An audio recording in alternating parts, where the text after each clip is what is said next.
people watching me at the moment, and I'm going to talk about them briefly. The first group of people I'll talk about are the people who are in debt, people who are owing other people. It's either they borrowed money or they borrowed something, they borrowed a property or an item, and they are paying in installments, or they borrowed some money from an institution or an individual. Some may even be different institutions or different individuals. You've taken something from other people which you are supposed to return either with interest or without interest. And when you find yourself among this first group of people, I would say you are living a negative lifestyle, meaning you have spent more than you earn. So you have a negative bank account. And then there's another group of people watching me at the moment, aside those who are in debt. Perhaps you are living the zero lifestyle. What do I mean by the zero lifestyle? You don't owe anybody and you do not earn any income. So you are living on the zero baseline. If you have to eat, somebody must feed you, somebody must clothe you, somebody must shelter you. Someone must come to your aid to provide everything you need in this life. But you don't owe anybody. You are on the zero baseline. And maybe you are an income earner. You don't owe anybody. You work hard, you earn income at the end of a period, whether it is by day or weekly or monthly, or even, let's say, annually, you earn some amount of income. But then, at the end of the same period, you spend an equal amount of money as you earn.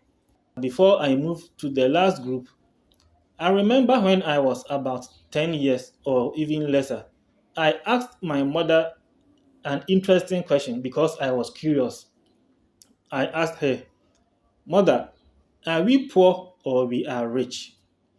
And then she told me that we are poor from a humble home. I believed her. But after some time, when I grew to understand life, I realized my mother did not tell me the truth. She actually made me live my life with that perception that I am from a poor, humble background.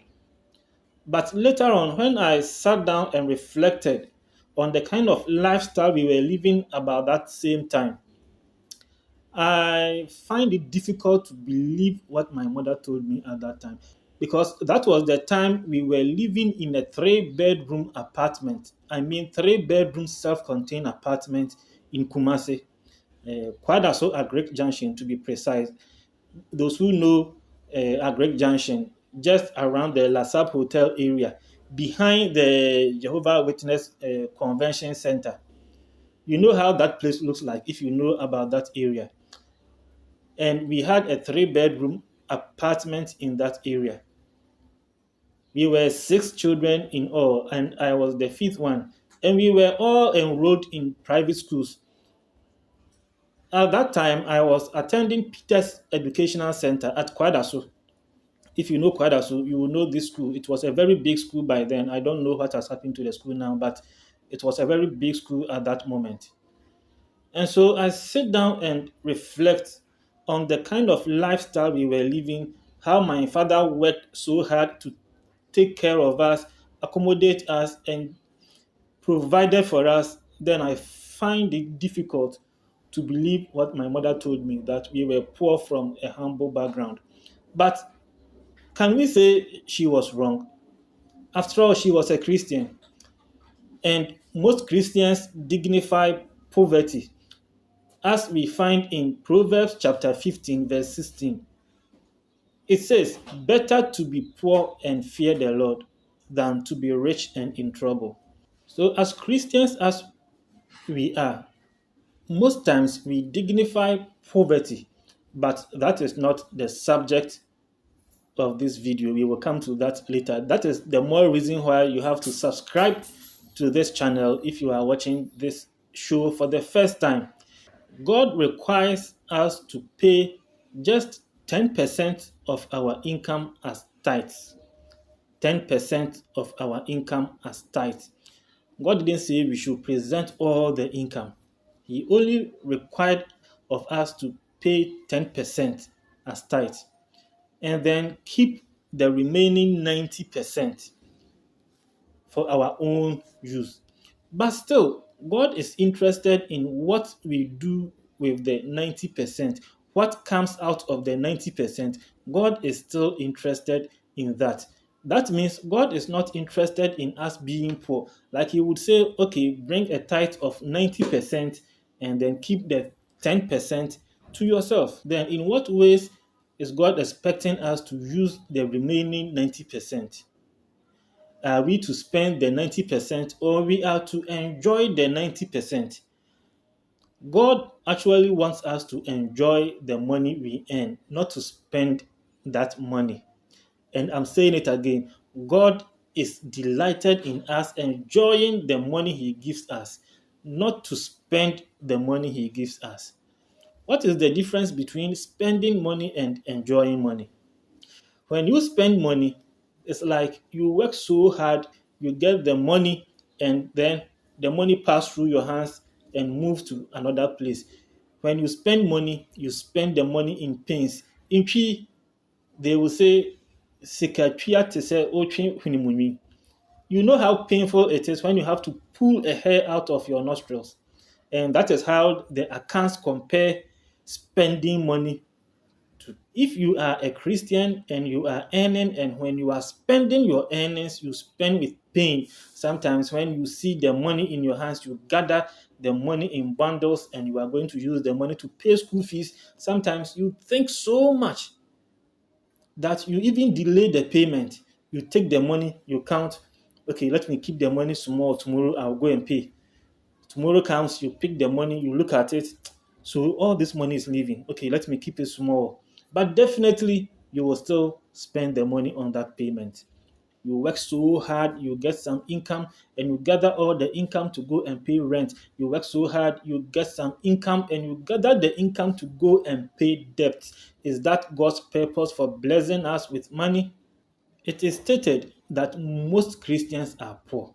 And then we are made to believe that that is the kind of lifestyle God has planned for us. That is the lifestyle God has fashioned for the Christian. That as a Christian, you don't have to live that extravagant type of life. You have to be humble, you have to be sober, you have to be poor to be a good Christian. And so most Christians don't see the need to work extra hard, the need to go the extra mile to achieve more, to achieve excellence that comes with reward. Because we read, better to be poor and fear the Lord than to be rich and in trouble. It is so difficult for the rich man to enter the kingdom of God than even for a camel to enter the eye of the needle. So we get some small car, we get some small room that will contain ourselves and our families, and we are okay. Is that God's purpose for Christians? Is that how God blessed Abraham? If there is dignity in the Christian's poverty, then why did God promise us so much prosperity?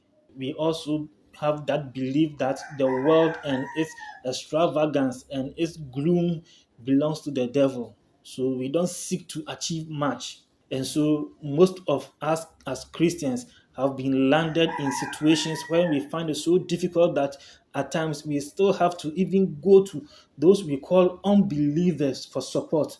When we are putting up a church building, we invite people that we don't even know their source of money, because we have positioned ourselves, we have positioned our minds, we have programmed our minds that we are okay with poverty. And so there's no need to go that extra mile to earn. This is the Blessing Show on Emotion TV.